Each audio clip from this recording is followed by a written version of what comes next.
What if the one you loved most died on camera for the whole world to see? What if you moved on and started loving again, only for them to return 2 years later? This is not just a love story. This is not just a war story.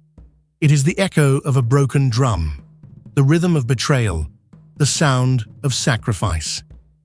In the red-soiled village of Asayere, peace was measured not in years, but in harvests.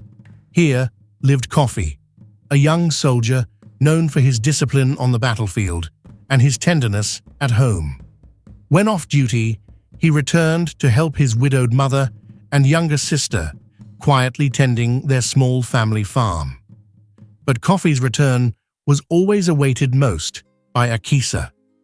Akisa, smart and kind, had become a local agricultural entrepreneur.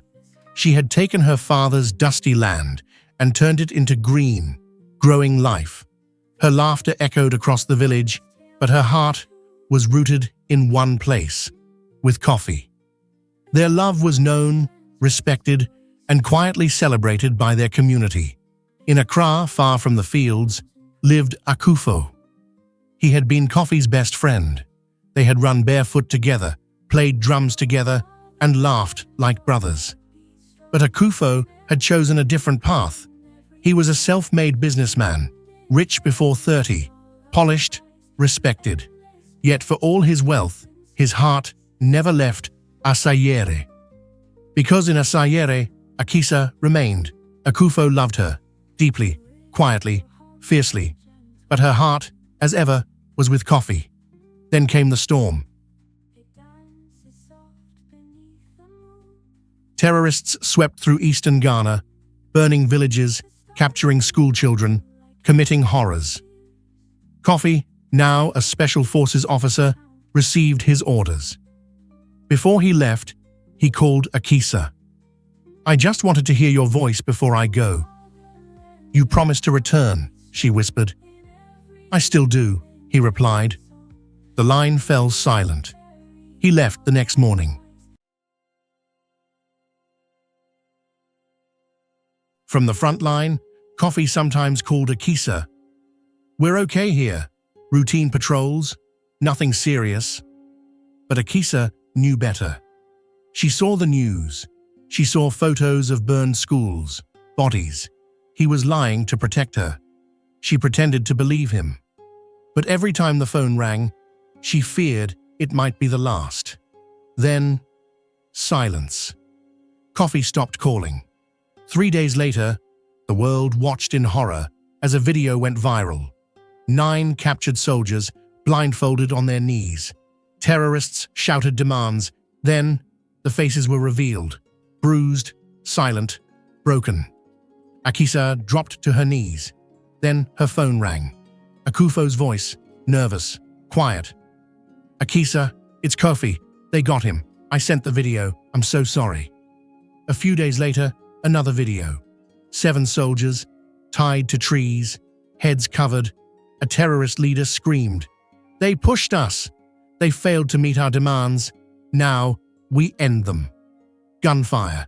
7 bodies fell. But there were 9 captured. Koffi was not seen. Still, everyone assumed the worst. Akisa screamed in silence. A year passed. Akisa rarely left home. Her laughter disappeared. The farm withered. But Akufo remained. He brought food, helped her mother, waited. Eventually, she let him in. And then, she said yes. Their wedding was planned for December 25th, 2024. 1 week before the wedding, Akisa heard her mother scream, Come quick, look." On the TV, a soldier, armored and proud, gave a press statement. His face, it was him, Koffi, alive. Akisa fell to the ground, sobbing. Koffi stood before reporters and told his story. "We were captured, 9 of us. Lieutenant John Nkwame and I found a way to escape. We discovered valuable information, details about the terrorists' headquarters. We tried to sneak out, but John was shot. I ran, carrying the information. I survived. The army told me to disappear, to protect the mission. No one could know I was alive. Not even my family. Not even Akisa. For 2 years, I lived in hiding, preparing this operation. And today, we destroyed them. And I have come home. Akisa met him in the village. She didn't speak. She just held him. Koffi had returned, alive, a hero. But Akufo watched from a distance. The woman he loved, whom he waited for, cared for, stayed loyal to, had returned to the man she never stopped loving. Sometimes, we mourn the dead, only to find out they were never gone. And sometimes, we love the living, only to realize their hearts were never truly ours. Akisa loved Koffi, even in death, and Koffi fought for her, even in silence.